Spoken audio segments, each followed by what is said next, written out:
ஒரு பாவம் இருக்குது என்றால் அந்த பாவத்தை விட்டுவிட வேண்டும். அப்படிதானே? பாவத்தை மறைக்கிறவன், அது உண்மையான அர்த்தம் என்னன்னா வாழவே மாட்டான். இப்ப என்ன நடக்கு? தற்பரிசோதனை பண்ணினால் என் வாழ்க்கையில பாவம் இருக்கிறது என்று தெரியும். தற்பரிசோதனை பண்ணாமல் இருந்தால் என் வாழ்க்கையில் இருக்கிற பாவம் எனக்கு எப்படி தோன்றும் என்றால் அது ஒரு பலகீனம் என்று தோன்றும். அது ஒரு பலகீனம். ஏதோ சும்மா தப்பு பண்ணிட்டேன், அது பாவமா தோன்றாது.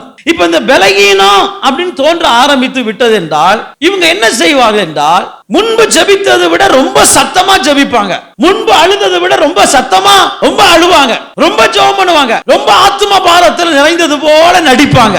ஏன் அந்த நடிப்பாங்கிற வார்த்தையை சொன்ன?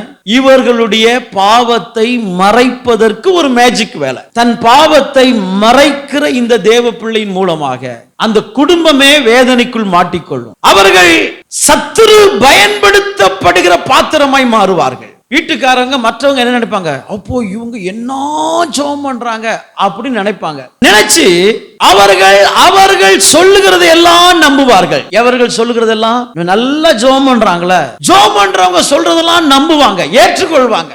ஏன் ஏற்றுக்கொள்வார்கள் என்றால் அவர்களுடைய புறத்தோற்றத்தில் இருக்கிற பக்தியை பார். ஆனா அந்த புறத்தோற்றத்தில் ஏன் இவர்கள் இவ்வளவு பக்தியா இருக்கிறார்கள்?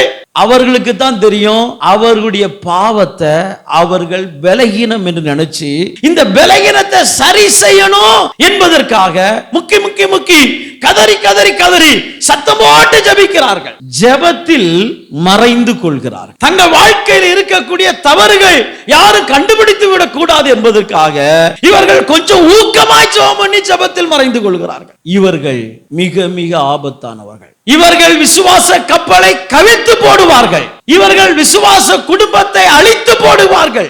இப்படிப்பட்டவர்களை சபையில் உற்சாகப்படுத்தி விட்டோம் என்றால் அவர்கள் சபையையே நாசமாக்கி விடுவார்கள். ரொம்ப ஆபத்தானவர். ஆனால் அப்படிப்பட்ட ஒரு சூழல் வராமல் இருக்க வேண்டும் என்றால் ஒரு தேவ பிள்ளை என்ன செய்யணும்? தன்னை தற்பரிசோதனை பண்ணிக்கொள்ளணும். இது எப்பெல்லாம் தற்பரிசோதனை பண்ணிக்கொள்ளலாம்?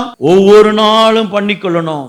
இன்றைக்கு இருக்கக்கூடிய பிரச்சனை என்னன்னா, இப்படி யாருமே சிந்திக்கிறது இல்லை. வெளி தோற்றத்தில் ஆவிக்குரியவர்கள் என்று சொல்லுகிற அநேகர் இதை சிந்திக்கிறது இல்லை.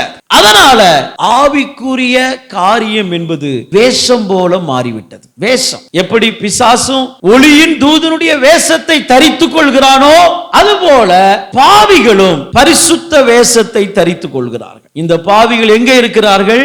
சீயோனில் தவிக்கிறார்கள்.